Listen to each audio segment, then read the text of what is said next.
Sir వాళ్ళకి కానీ. ఏం చదువుకున్నావు? నాకు చిన్న వయసులోనే అయింది సార్. అంటే అప్పుడు నాకు అంత ఇది లేదు సార్. చిన్న వయసులోనే మ్యారేజ్ అయింది. అందుకే మళ్ళీ వాళ్ళు అట్లా తీసుకొని పోయి అక్కడ ఎన్ని లక్షలు కమ్ముకొని వచ్చినారో ఏమో సార్ వాళ్ళు. అది తాగినప్పటి నుంచి వాళ్ళతోనే పోవాలనిపించింది. తర్వాత భర్త నువ్వు ఉండకుండా అసలు మీ ఇద్దరి మధ్యన ఎందుకు విభేదాలు వచ్చాయి? ఎందుకు? భర్త టైఫాయిడ్ మలేరియా వచ్చి తలకి ఎక్కింది సార్. ఎక్కిపోయిన తర్వాత అది ఎక్కువ అయిపోయా, బలహీనం అయిపోయా. అప్పుడు మా దగ్గర డబ్బులు కానీ లేవు సార్. మేమంతా చాలా బీదరాళ్ళం మేము. అది చూపించినాం. అయినా కానీ మా అమ్మ మా నాయన మ్యారేజ్లో పెట్టిండే కమ్మలు బుట్టలు కానీ అమ్మేసినాను సార్. అమ్మేసి కానీ చూపించిన, అయినా కానీ తక్కువ కావట్లేదు.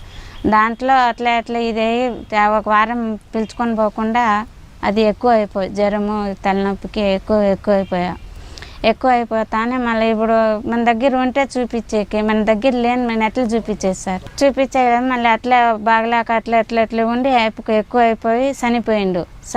తర్వాత నాకు అట్లా మోసుకిచ్చి అట్లా తీసిండే సార్. అక్కడ భర్త బతుకున్నంత వరకు కొంత కుటుంబం బాగుంది కానీ కుటుంబం బాగుంది. ఆయన చనిపోయిన తర్వాత మీ కష్టాలు ప్రారంభమయ్యాయి. అవును సార్. అసలు ఆ రొంపిలోకి ఎందుకు వెళ్ళాలి? అంటే ఇట్లా చేస్తారని మాకు తెలియదు కదా సార్. అన్న ఇప్పుడు ఉండే అంత తెలివి అప్పుడు లేదు సార్ నాకు. ఎలాగా అసలు మీకు వాళ్ళలో పరిచయం అయ్యారు? అంటే మా ఊరు వాళ్ళ ఊరు కొంచెం ఇప్పుడు గెజిరేట్పల్లి ఇప్పుడు ఈ ఊరు ఆఫీస్ ఎట్లా ఉందో అట్లా ఉంది సార్. అంటే అయిపోయి ఏమన్నా మోటార్ మెకానిక్ అట్లా మోటార్ ఇవి కాలిపోతే కన్నా మోటార్ మెకానిక్ చేసేకి వస్తుండే మా చిన్నాన్న వాళ్ళకి పరిచయం పరిచయం అయితే ఇప్పుడు పరిచయం ఉన్నాళ్ళే కదా అని చెప్పి కదిర్లో వచ్చినారు సార్ వాళ్ళు మేము ఇక్కడ ఉన్నప్పుడు. అంటే అప్పుడు నాకు ఆ రోజు కొంచెం ఆరోగ్యం బాగలేకుండా అయిపోయింది. ఆరోగ్యం బాగలేకుండా ఉంటే నేను ఏం చేసిన స్టవ్ మీద అన్నం పెట్టేసి హోటల్లో నుంచి పప్పు తీసుకొని పోదామని వచ్చాను సార్. వాళ్ళు ఆ హోటల్లోనే ఉన్నారు. ఇప్పుడు చూసిన వాళ్ళు కదా అని చెప్పి వాళ్ళు ఏమన్నారంటే మా టిఫిన్ అన్న జయలక్ష్మీదేవి అన్నారు. నేను టిఫిన్ చేయను, అన్నం గ్యాస్ మీద పెట్టేసి వచ్చిన, పప్పు తీసుకొని పోదామని వచ్చిన, నాకు ఆరోగ్యం బాగలేదు అని చెప్పాను సార్. సరేలే టిఫిన్ చేయమంటే చేయలేదు, పెప్సీ అన్న తాగు అని చెప్పినారు. నాకు పెప్సీ కానీ వద్దు, నేను మొహం కానీ గడగలేదు, నేను ఇంటికి పోయి మొహం కడుక్కొని అన్నం తింటా అన్నాను సార్. దాంట్లో అర్థం తాగాను అంతే సార్. ఇప్పుడు చూసిన వాళ్ళే కదా అట్లా ఈ పని చేస్తారని తెలియదు కదా సార్. మళ్ళీ అది కొద్దిగా తాగిన తర్వాత అప్పటి నుంచి నాకు ఇక్కడ ఇది లేదు సార్. నాకు వాళ్ళతోనే పోవాలని నాకు మైండ్. ఇక్కడ ఉండాలా, వీళ్ళతో ఉండాలా, మా కుటుంబంలో మా ఫ్యామిలీలో కలిసిమెలిసి ఉండాలని లేదు, వాళ్ళతోనే పోవాలని. అదే సార్, అప్పటి నుంచి వాళ్ళతోనే వెళ్ళిపోవాలని అనిపించింది సార్ నాకు. మళ్ళీ తీసుకొని వెళ్ళిపోయినారు. మళ్ళీ తీసుకొని పోయి అక్కడ ఢిల్లీలో అప్పుడు నాకు హిందీ రాదు సార్. ఇప్పుడు తెలుగు కానీ సరిగ్గా వచ్చేదిలే నాకు. ఇప్పుడు నేర్చుకున్నా సార్ నేను. మళ్ళీ అక్కడ ఏం చేసినారంటే ఇట్లా పెద్ద ఫారిక్ ఉంది సార్. అక్కడ ఏందో గాంధీ తాత ఫారిక్ ఏందో అంటే అక్కడ ఆ ఫారిక్లో రాత్రి 1 గంట 3 గంటలకు అట్లా తీసుకొని పోయినారు సార్. నాకు అక్కడ కారులో తీసుకొని పోయినారు. ఆ కారులో ఎట్లా అంటే లోపల ఉండే మనిషి బయట వాళ్ళకి కనపరాదు, బయట ఉండే వాళ్ళ మనిషికి కనిపిస్తుంది సార్.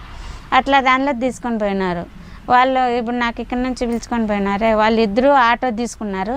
నాకేమో వాళ్ళకు ఒప్పు చెప్పేసినారు అక్కడ ఉండే వాళ్ళకి. అయినా నేను చెప్పిన మీతోనే వస్తాను నేను, మీరు ఎక్కడ వెళ్తున్నారంటే ఇట్లా సిటీ కదా ఇది, 2-3 ఇక్కడ కూర్చుండేది, 5-6 మంది కూర్చొనేరు పట్టుకుంటారు, మీరు ముందర వెళ్ళండి, మేము వెనక ఆటో తీసుకొని వస్తామని చెప్పి మా కార్లో పంపించేసి వాళ్ళు వెనక్కి వచ్చేసినారు సార్. నాకు అంత డబ్బులు కమ్మేసి. హిందీ రాదు నాకు. వాళ్ళు హిందీలో మాట్లాడుకున్నారు. ఇందులో మాట్లాడుకొని అన్ని లక్షలు కానీ అమ్ముకొని నాకు అక్కడ పంపించేసి వీళ్ళు ఇంటికి వచ్చేసినారు. మళ్ళీ అక్కడ పోయి కనీసం నాకు తెలివి ఎన్ని ఏళ్ళకి వచ్చింది, 9 ఏళ్ళకి వచ్చింది సార్ నాకు. నా మైండ్ ఇక్కడ నా కొడుకు. ఆ రోజు తీసుకెళ్ళిన తర్వాత పార్క్ దగ్గర మీకు అమ్మారు, ఆ కార్లో వెళ్ళిపోయావు. నెక్స్ట్ డే వాళ్ళు ఏం చేశారు? అక్కడ తీసుకుని వెళ్ళిన తర్వాత వాళ్ళ ఇంటికి తీసుకెళ్తారు. మళ్ళీ మరుసటి రోజు ఎఫ్చార్ పని చేపిస్తారు సార్ వాళ్ళు. ఎఫ్చార్ పని చేపిస్తారు. జీవి రోడ్ అని అక్కడ తీసుకెళ్తారు. అక్కడ తీసుకెళ్ళి వాళ్ళు చెప్పిన మాట చేస్తేనే, చేయకుండా ఉంటే పట్టుకొని కొడతారు సార్ వాళ్ళు. పట్టుకొని కొడతారు సార్.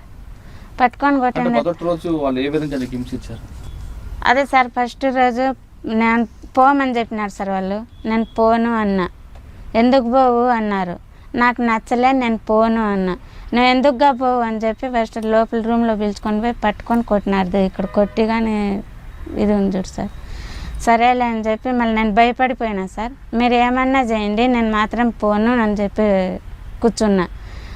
మళ్ళీ 2-3 లేడీస్లు కలిసి లోపల రూమ్లో విడిచిపెట్టేసి వచ్చినారు సార్. వేరే వాళ్ళకి జెంట్స్కి నాకు ఇద్దరికి పిలుచుకొని పోయి ఇడిసేలకే నాకు భయం అయ్యి నేను రాను అంటే వాడు వచ్చి అమ్మ నేను రానంటుంది.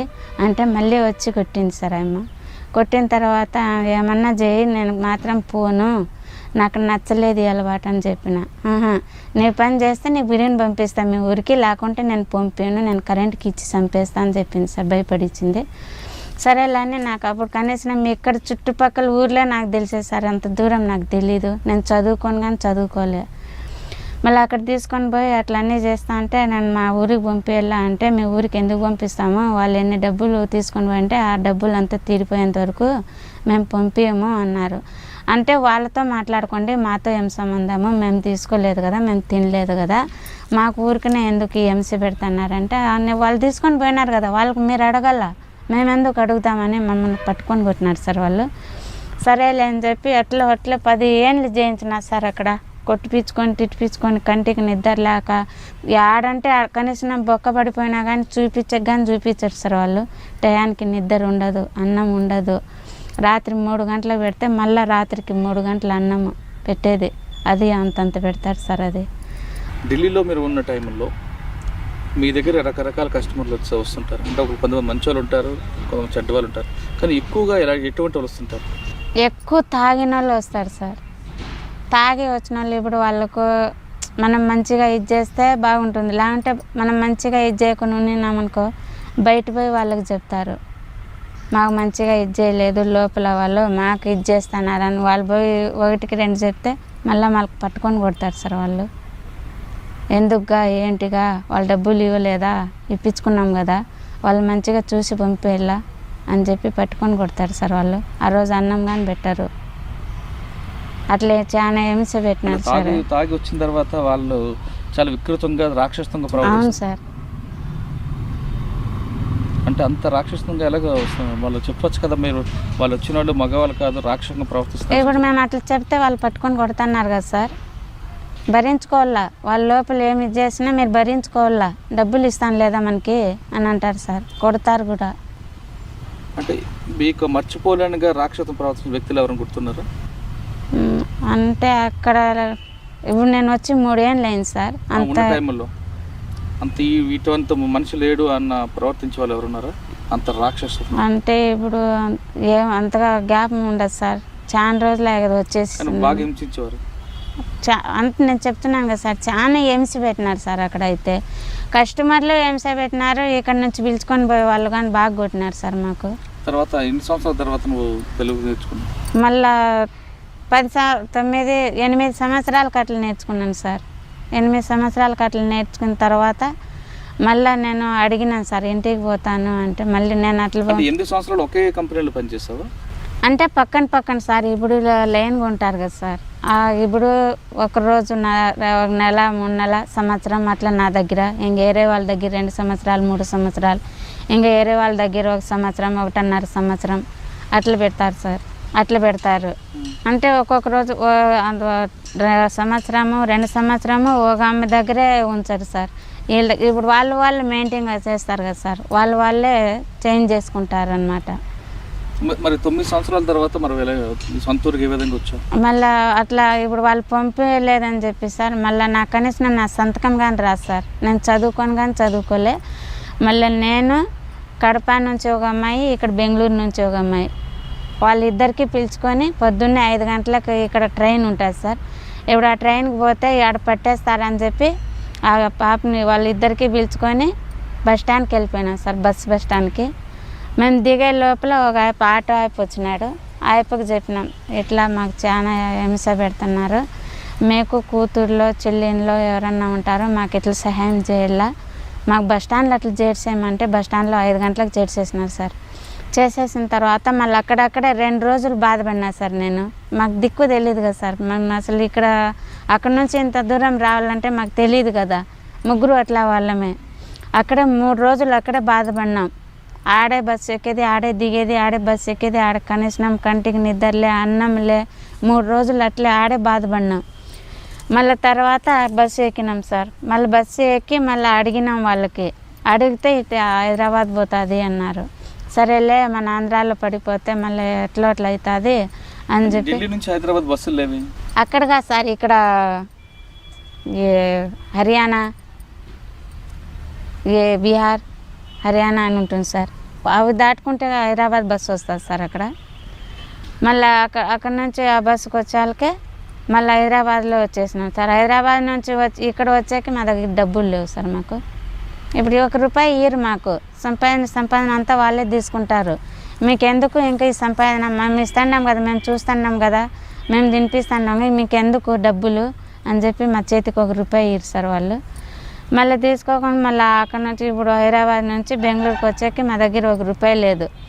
మళ్ళీ ఆ పాప బెంగళూరు పాప వాళ్ళు చూసిన వాళ్ళే అంటే వాళ్ళకి చెప్పి వాళ్ళ దగ్గర ₹1000 ఇప్పించుకొని మళ్ళీ బెంగళూరుకి పోయినాం సార్. బెంగళూరుకి పోయి వాళ్ళ అమ్మ వాళ్ళ నాయన ఇంటికి పోయి మళ్ళీ వాళ్ళ ఇంటి దగ్గరే ఉండి ఆ రోజు మళ్ళీ ఇప్పుడు అక్కడి నుంచి మా ఊరికి వచ్చేగాని లేదు. ఫస్ట్ ఆ పాపను అక్కడ ఇడిచిపెట్టేసి మళ్ళీ ఈ పాపను కడపాక వాళ్ళ ఇంటికి ఇడిచిపెట్టేసి మళ్ళీ నేను మా బెంగళూరులో 4 నెలలు కాంక్రీట్ పనికి చేసి మళ్ళీ మా ఇంటికి వచ్చినాను సార్. నేను మళ్ళీ మా ఇంటికి వచ్చిన తర్వాత 10 ఏళ్ళు మా కంటికి కనపరాలేదు, మేము చచ్చిపోయింది అనుకున్నాము అని చెప్పి మా అన్న, మా నాయన, మా అమ్మోళ్ళు, మా అన్న పట్టుకొని కొట్టినాడు సార్. నాకు పట్టుకొని కొట్టి కృష్ణాయిలు 10 లీటర్ కృష్ణాయిలు ఉంటున్నాడు. ఆ కృష్ణాయిలు నా కొడుకు చిన్నగా అప్పుడు, మీ అమ్మ కాదు నా చెల్లెలు కాదు, నీ కృష్ణాలు పోయి నేను అంటిస్తా, కూర్చుంటే నేను ఎన్నేళ్ళు కూర్చుంటాను స్టేషన్లో, కూర్చోబెడితే 3 ఏళ్ళు 4 ఏళ్ళు అంతే కదా, సంపదంగదాము వద్దు, నీకు మీ అమ్మ లేదు నాకు మా చెల్లెలు లేదు అనుకుంటానని చెప్పి కృష్ణాయిల డబ్బు తీసుకొచ్చి దగ్గర పెట్టినాడు సార్. అప్పుడు ఏమనుకున్నా అంటే నేను అంత హింస పెట్టి అక్కడ నేను అంత బాధపడి అంతగా వచ్చినా, నేను వీటికి వచ్చాకే నేను నాకు మళ్ళీ కృష్ణాయిలు పోసి నేను ఇది చేస్తా అంటున్నాడే మా అన్న. నా చెల్లెలు ఇంటికి వచ్చిందని సంతోషం పడలేదు. మా అన్న మళ్ళీ ఈ మాట అంటున్నాడే, నా కొడుకుని దెబ్బతున్నాడే కాల్ చేయమని చెప్పి బాధపడినా సార్. నేను నా కొడుకు నా కళ్ళు చూసి ఏడుస్తున్నాడు, మా అమ్మని కాల్ చేయమని చెప్తున్నాడు మా మామ అని చెప్పి. ఆ మాట అనాలకి మళ్ళీ నా కొడుకు మా అమ్మ దగ్గరికి వెళ్ళిపోయినాడు. వెళ్ళిపోయిన తర్వాత మళ్ళీ నేను అన్నం కానీ తినలే, పక్కన రూమ్లో పోయి పండుకుండేసినాను సార్. నేను అట్లా హింస పెట్టి అట్లా ఇబ్బంది పెట్టినాడు సార్. కనీసం కట్టుబట్టలతో వచ్చేసిన సార్. నేను ఇప్పుడు కానీ నేను కూలి నాలి చేసి నా కొడుకుని ఇంట్లో సంసారం చూసుకోవాలా, కొడుకుని చదివించుకోవాలి సార్. నాకు తినడానికి కానీ జరగదు. కూలికి పోతే నాకు తినేకి, కూలికి పోకుండా ఉంటే లేదు సార్. నాకు కనీసం ఇల్లు లేదు, నాకు పెన్షన్ డబ్బులు లేదు, రేషన్ కార్డు లేదు, అట్లాంటి ఏంది లేదు సార్. అక్కడ పోయి నేను ఢిల్లీలో ఉన్న పడ్డ కష్టం కన్నా ఇక్కడికి వచ్చే కష్టం ఎక్కువైందంట. కాదు సార్, మా అన్న ఈ మాట అనాలకే ఆ బాధ అనిపించింది సార్. నాకు ఇంట్లో ఆదుకోవాల్సింది పోయి ఆదుకోకుండా అవమానపరిచారని బాధపడ్డాను. అవును సార్. అక్కడ నుంచి బాధపడి నేను ఇక్కడ వచ్చినాను కదా, మా చెల్లెళ్ళు అక్కడ ఏమేమి బాధపడి వచ్చిందో అని అట్లా ఆలోచన చేయలే మా అన్నోళ్ళు. మా అన్నోళ్ళు వాళ్ళు ఇంకా నేను చంపుదాము అది ఇది అంటున్నారు కదా, నేను ఇంక ఈ బతికే ఎందుకు వేస్ట్ కదా అని చెప్పి అట్లా బాధపడినా సార్ నేను.